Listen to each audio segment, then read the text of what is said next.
S ಚನ್ನಪಟ್ಟಣದಲ್ಲಿ ಜೆಡಿಎಸ್ನಿಂದ ಕಾರ್ಯಕರ್ತರ ಸಮಾವೇಶಕ್ಕೆ ಒಂದು ಹೊಸ ಪ್ಲಾನ್ ಅನ್ನು ಹಾಕೊಳ್ಳಲಾಗ್ತಾ ಇದೆ. ಬೈ ಎಲೆಕ್ಷನ್ ನಲ್ಲಿ ಸೋತರು ಕಾರ್ಯಕರ್ತರಿಗಾಗಿ ಸಮಾವೇಶವನ್ನು ನಡೆಸೋದಕ್ಕೆ ಚಿಂತನೆಯನ್ನ ಮಾಡ್ತಾ ಇದ್ದಾರೆ. ಕ್ಷೇತ್ರ ಕೈ ತಪ್ಪಬಾರದು, ಹಾಗೆ ಕಾರ್ಯಕರ್ತರಿಗೆ ಧೈರ್ಯವನ್ನ ತುಂಬಬೇಕು ಅನ್ನುವಂತ ನಿಟ್ಟಿನಲ್ಲಿ ಸಮಾವೇಶ ನಡೆಯುತ್ತೆ. ಚುನಾವಣೆಯಲ್ಲಿ ಸೋತರು ಚನ್ನಪಟ್ಟಣ ಕ್ಷೇತ್ರವನ್ನ ಬಿಡೋದಿಲ್ಲ ಅಂತ ಈಗಾಗಲೇ ಸಂದೇಶವನ್ನ ರವಾನೆ ಮಾಡಿಬಿಟ್ಟಿದ್ದಾರೆ ನಿಖಿಲ್ ಕುಮಾರಸ್ವಾಮಿ ಅವರು. ಹಾಗಾಗಿ ಅವರ ಸಮ್ಮುಖದಲ್ಲೇ ಕಾರ್ಯಕ್ರಮವನ್ನ ಏರ್ಪಾಟು ಮಾಡಲಾಗ್ತಾ ಇದೆ. ಕಾರ್ಯಕರ್ತರು ಹಾಗೂ ಕ್ಷೇತ್ರದ ಜನರ ಜೊತೆ ದೇವೇಗೌಡರ ಕುಟುಂಬ ಸದಾ ಇರುತ್ತೆ ಅನ್ನೋದನ್ನ ಬಿಂಬಿಸಬೇಕಾಗಿದೆ.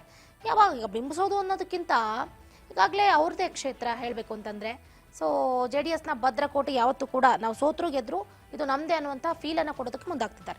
ಇದ್ರ ಬಗ್ಗೆ ಹೆಚ್ಚಿನ ಡೀಟೇಲ್ಸ್ ಅನ್ನು ಕೊಡ್ತಾ ಹೋಗ್ತಾರೆ ನಮ್ಮ ಪೊಲಿಟಿಕಲ್ ರಿಪೋರ್ಟರ್ ರೇಣುಕಾ. ಫೋನ್ ಸಂಪರ್ಕದಿಂದ ಜಾಯ್ನ್ ಆಗ್ತಿದ್ದಾರೆ. ಎಸ್ ರೇಣುಕಾ, ಗಮನಿಸ್ತಾ ಇದ್ದೀವಿ ಸೋತರು ಕೂಡ ಚನ್ನಪಟ್ಟಣ ಕ್ಷೇತ್ರವನ್ನ ಬಿಡೋದಿಲ್ಲ ಅನ್ನುವಂಥ ಒಂದು ಸಂದೇಶವನ್ನ ನಿಖಿಲ್ ಕುಮಾರಸ್ವಾಮಿ ಅವರು ಯಾವಾಗ ರವಾನೆ ಮಾಡಿದ್ರು ಅದರ ಮಾತಿನಂತೆ ಕಾರ್ಯಕರ್ತರಲ್ಲಿ ಒಂದು ಧೈರ್ಯವನ್ನ ತುಂಬೋದಕ್ಕೆ ಒಂದು ಸಮಾವೇಶವನ್ನ ಆಯೋಜನೆ ಮಾಡ್ತಿದ್ದಾರೆ. ಯಾವಾಗ ನಡೆಯುತ್ತೆ ಸಮಾವೇಶ, ಎಷ್ಟು ದಿನಗಳ ಸಮಾವೇಶ, ಏನು ಅಂತ?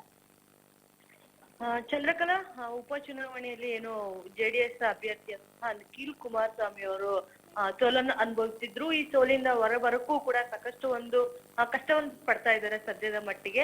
ಆದ್ರೂ ಕೂಡ ಯಾವುದೇ ಕಾರಣಕ್ಕೂ ಕೂಡ ಆ ಭಾಗದಲ್ಲಿ ಇರ್ತಕ್ಕಂತ ಜೆಡಿಎಸ್ ನ ಕಾರ್ಯಕರ್ತರಿಗೆ, ಒಂದಿಷ್ಟು ಜೆಡಿಎಸ್ ನ ಮುಖಂಡರಿಗೆ, ಮತದಾರರಿಗೆ ನಿರಾಶಾದಾಯಕ ಆಗ್ಬಾರ್ದು ಅಂತ ಹೇಳಿ ಈಗ ಜೆಡಿಎಸ್ ಕಡೆಯಿಂದ ಮತ್ತೊಂದೊಂದು ಮಹತ್ವದ ಕಾರ್ಯಕ್ಕೆ ಮುಂದಾಗಿದ್ದಾರೆ.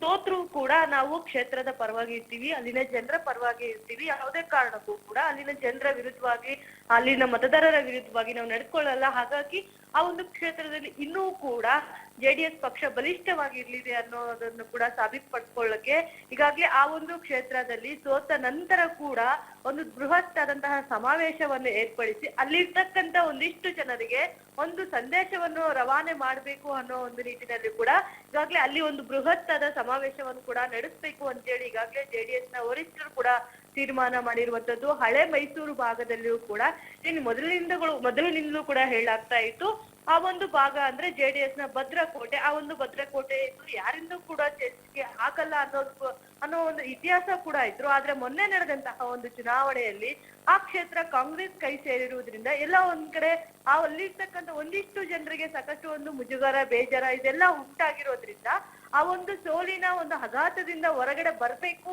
ಅದ್ರ ಜೊತೆಗೇನೆ ಅಲ್ಲಿರ್ತಕ್ಕಂಥ ಕಾರ್ಯಕರ್ತರು, ಅಲ್ಲಿರ್ತಕ್ಕಂಥ ಜನರು ಕೂಡ ಆ ಒಂದು ಸೋಲಿನಿಂದ ಹೊರಗಡೆ ಬರ್ಬೇಕು ಅನ್ನೋ ಒಂದು ನಿಟ್ಟಿನಲ್ಲಿ ಕೂಡ ಈಗಾಗ್ಲೇ ಈ ಒಂದು ಸಮಾವೇಶವನ್ನು ಕೂಡ ನಡೆಸಬೇಕು ಅಂತೇಳಿ ದಳಪತಿಗಳು ಈಗಾಗಲೇ ತೀರ್ಮಾನ ಕೈಗೊಂಡಿರುವಂತದ್ದು.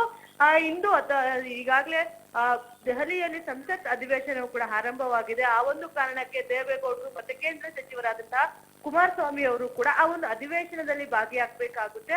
ಅದಾದ ನಂತರ ಸಂಸತ್ ಅಧಿವೇಶನ ಮುಗಿದ ನಂತರ ಏನು ಮತ್ತೆ ಬೆಂಗಳೂರಿಗೆ ವಾಪಸ್ ಆಗ್ತಾರೆ. ಆ ವಾಪಸ್ ಆದ ನಂತರ ಯಾವ ಕ್ಷೇತ್ರದಲ್ಲಿ ಮಾಡ್ಬೇಕು, ಯಾವ ದಿನ ಮಾಡ್ಬೇಕು, ಯಾವ ರೀತಿ ಮಾಡ್ಬೇಕು ಅನ್ನೋದ್ರ ಬಗ್ಗೆ ಕೂಡ ಒಂದಿಷ್ಟು ದಿನಾಂಕವನ್ನು ನಿಗದಿಪಡಿಸಿ ಈಗ ಆ ಒಂದು ಸಮಾವೇಶವನ್ನು ಕೂಡ ಮಾಡ್ಬೇಕು ಅಂತ ಹೇಳಿ ಕೂಡ ತೀರ್ಮಾನ ಮಾಡಲಾಗಿದೆ. ಇನ್ನು ಈ ಒಂದು ಸಮಾವೇಶದಲ್ಲೂ ಕೂಡ ಲಕ್ಷಾಂತರ ಜನರನ್ನು ಸೇರಿಸಿ ಅಲ್ಲಿರ್ತಕ್ಕಂಥ ಕಾರ್ಯಕರ್ತರಿಗೆ ಮತ್ತೊಮ್ಮೆ ಭರವಸೆಯನ್ನು ಕೊಡ್ಬೇಕು ಅನ್ನೋ ಒಂದು ನಿಟ್ಟಿನಲ್ಲಿ ನಾವು ಸೋತ್ರೂ ಕೂಡ ಜನರ ಪರವಾಗಿಯೇ ಇರ್ತೀವಿ, ಹೊರತಾಗಿ ಯಾವುದೇ ರೀತಿಯಾದಂತಹ ರಾಜಕೀಯ ಕ್ಷೇತ್ರದಿಂದ ಹೊರಗಡೆ ಹೋಗಲ್ಲ ಅಂತೇಳಿ ಕೂಡ ಈಗಾಗಲೇ ಸ್ಪಷ್ಟನೆ ಕೊಡಬೇಕು ಅನ್ನೋ ಒಂದು ನಿಟ್ಟಿನಲ್ಲಿ ಕೂಡ ಈ ಒಂದು ಸಮಾವೇಶವನ್ನು ಕೂಡ ಏರ್ಪಾಡು ಮಾಡ್ಕೊಂಡಿರುವಂತದ್ದು. ಈಗಾಗಲೇ ವಿರೋಧ ಪಕ್ಷದವರು ಕಾಂಗ್ರೆಸ್ನ ನಾಯಕರು ಹೇಳ್ತಿದ್ದಂಗೆ ನಿಖಿಲ್ ಕುಮಾರಸ್ವಾಮಿ ಸತತವಾಗಿ 3ನೇ ಬಾರಿ ಸೋಲನ್ನು ಕಂಡಿದ್ದಾರೆ.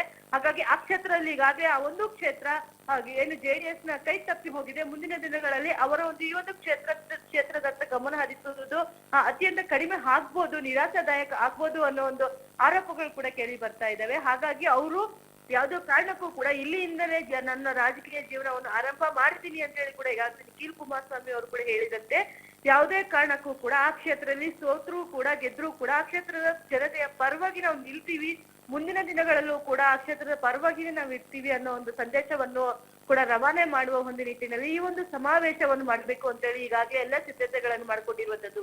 ಚಂದ್ರಕಲಾ, ಎಸ್ ರೇಣುಕಾ, ಮತ್ತೊಂದು ಕಡೆ ಗಮನಿಸಬೇಕಾಗುತ್ತೆ ನೋಡಿ. ಒಂದು ಕಡೆ ಈಗ ಏನು ಮಾಜಿ ಪ್ರಧಾನಿ ದೇವೇಗೌಡರ ನೇತೃತ್ವದಲ್ಲಿ ಸಮಾವೇಶ ನಡೆಯುತ್ತೆ, ಓಕೆ ಫೈನ್.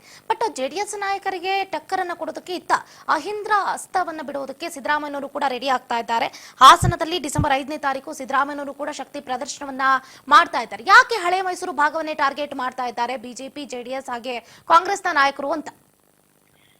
ಚಂದ್ರಕಲಾ, ನೀವು ಹೇಳ್ದಾಗೇನೆ ಏನು ಈ ಒಂದು ಉಪ ಚುನಾವಣೆಯಲ್ಲೂ ಕೂಡ ಜೆಡಿಎಸ್ ನಾಯಕರು ಎಲ್ಲ ಒಂದ್ ಕಡೆ ಒಂದು ಸಾಕಷ್ಟು ಭರವಸೆಯಿಂದನೇ ಇದ್ರು. ಯಾಕೆಂದ್ರೆ ಹಳೆ ಮೈಸೂರು ಭಾಗ ಅಂತಂದ್ರೆ ಅದು ಜೆಡಿಎಸ್ ನ ಭದ್ರಕೋಟೆ. ಅಲ್ಲಿರ್ತಕ್ಕಂಥ ಮತದಾರರು ಇರ್ಬೋದು, ಜನರು ಇರ್ಬೋದು, ಯಾವಾಗ್ಲೂ ಕೂಡ ಜೆಡಿಎಸ್ ನವರನ್ನು ಕೈ ಬಿಡಲ್ಲ ಅನ್ನೋ ಒಂದು ಗಟ್ಟಿಯಾದ ನಂಬಿಕೆಯಿಂದ ಕೂಡ ಈ ಒಂದು ನಾಯಕರು ಕೂಡ ಇದ್ರು. ಅದೇ ರೀತಿಯಾದಂತಹ ಕಾಂಗ್ರೆಸ್ ನವರು ಆ ಒಂದು ಜೆಡಿಎಸ್ ನ ಒಂದು ಭದ್ರಕೋಟೆಯಲ್ಲಿ ನಮ್ಮ ಒಂದು ಕೈ ಚಮತ್ಕಾರವನ್ನು ಮಾಡ್ಲೇಬೇಕು, ಆ ಕ್ಷೇತ್ರದಲ್ಲಿ ಕೈ ಅಭ್ಯರ್ಥಿ ಗೆಲ್ಲಲೇಬೇಕು. ನಾವು ಆ ಒಂದು ಕ್ಷೇತ್ರದಲ್ಲಿ ಅದರಲ್ಲೂ ಕೂಡ ಪ್ರಮುಖವಾಗಿ ಏನು ಈಗ ಪಕ್ಷದ ನಡುವೆ ಒಂದು ಪೈಪೋಟಿಗಿಂತ ಚಂದ್ರಕಲಾ ಇಲ್ಲಿ ವ್ಯಕ್ತಿ ನಡುವಿನ ಪೈಪೋಟಿ ಹೆಚ್ಚಾಗಿ ನಡೀತಾ ಇದೆ. ಇದು ಪ್ರಮುಖವಾಗಿ DK ಬ್ರದರ್ಸ್ ವರ್ಸಸ್ ದೇವೇಗೌಡರ ಕುಟುಂಬ ಅನ್ನೋ ರೀತಿಯಲ್ಲಿ ಈಗಾಗಲೇ ಆ ಒಂದು ಕ್ಷೇತ್ರದಲ್ಲಿ ಕೂಡ ಚುನಾವಣೆಯ ಸಂದರ್ಭದಲ್ಲೂ ಕೂಡ ಸಾಕಷ್ಟು ಒಂದು ಫೈಟ್ ಕೂಡ ನಡೆದಿತ್ತು.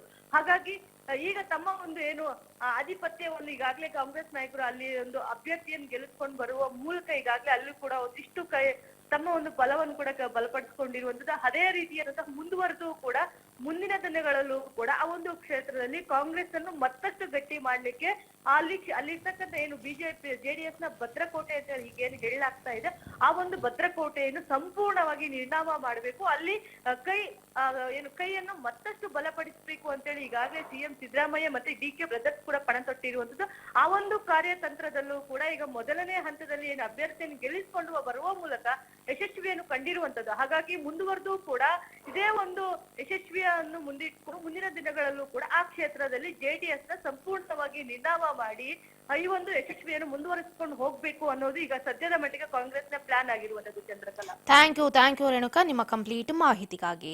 ಒಟ್ಟಾರೆಯಾಗಿ ಉಪಚುನಾವಣೆ ಬಳಿಕ ಇತ್ತ ಒಂದು ಕಡೆ ಹಾಸನದಲ್ಲಿ ಸಿದ್ದರಾಮಯ್ಯ ಸ್ವಾಭಿಮಾನಿ ಸಮಾವೇಶವನ್ನ ನಡೆಸೋದಕ್ಕೆ ಮುಂದಾಗ್ತಾ ಇದ್ದಾರೆ, ಮತ್ತೊಂದು ಕಡೆ ಜೆಡಿಎಸ್ನ ಸಮಾವೇಶವೂ ಕೂಡ ನಡೆಯುತ್ತೆ.